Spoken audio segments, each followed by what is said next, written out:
Stock మార్కెట్లు కుప్పకూలిన బంగారం విలువ మాత్రం అప్పట్లో భారీగా పెరిగింది. భద్రత కోసం ప్రజలు బంగారం వైపుకే మొగ్గు చూపారు. 2019లో 10 గ్రాముల 24 క్యారెట్ల బంగారం ధర 35,220 రూపాయలు ఉండగా 2020 నాటికి ఏకంగా 48,651 రూపాయలకు పెరిగింది. ఇక ప్రస్తుతం ప్రపంచ ఆర్థిక పరిస్థితులు స్థిరంగా లేవు. ద్రవ్యోల్బణం, అంతర్జాతీయ యుద్ధాలు, పెరిగిన డాలర్ విలువ కారణంగా బంగారం ధరను కొత్త గరిష్ట స్థాయికి తీసుకెళ్లాయి.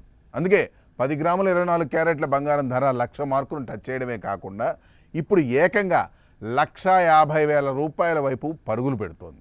మరోవైపు ఈ పరుగు ఇప్పటితో ఆగేలా కనిపించడం లేదు.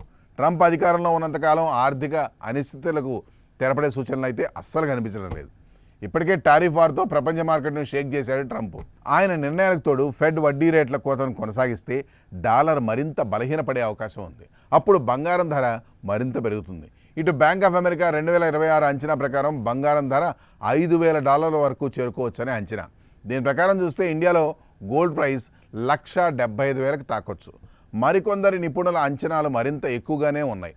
రానున్న కాలంలో ఔన్సు $6,600 చేరుకోవచ్చుట. అప్పుడు భారత్లో తులం బంగారం అక్షరాల 2.5 లక్షలకు దూసుకుపోయే అవకాశం అయితే ఉంది.